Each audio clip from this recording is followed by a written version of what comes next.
श्री सद्गुरु महाराज की जय। संक्षिप्त श्रीमद् देवी Bhagavat Gita press Gorakhpur.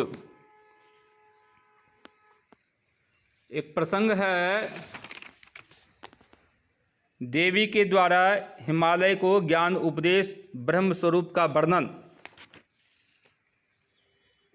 Page number 564 में आया है कि जहाँ ऐसा ज्ञानी रहता है वहीं मेरे दर्शन हो सकते हैं।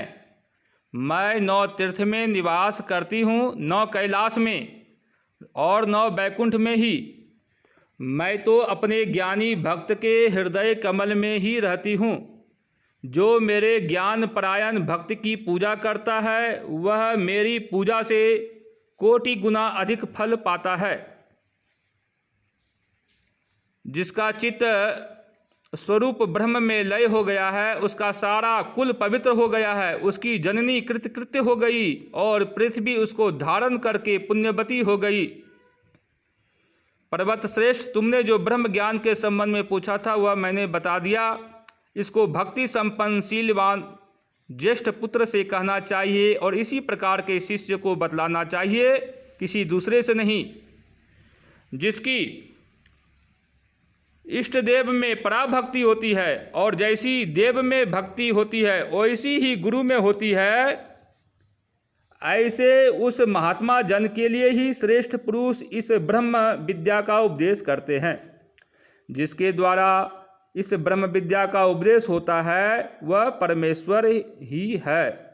इस विद्या का बदला नहीं चुकाया जा सकता, इसलिए गुरु के समीप शिष्य सदा ऋणी ही रहता है।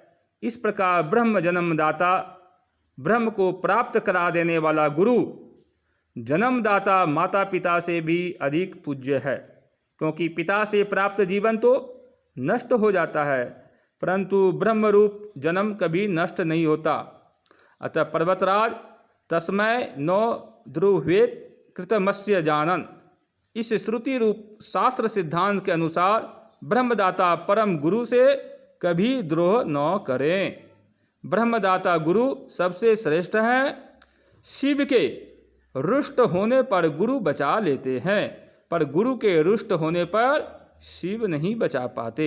इसलिए हे पर्वतराज, तन मन वचन से सब प्रकार सदा तत्पर रहकर गुरु को संतुष्ट करना चाहिए।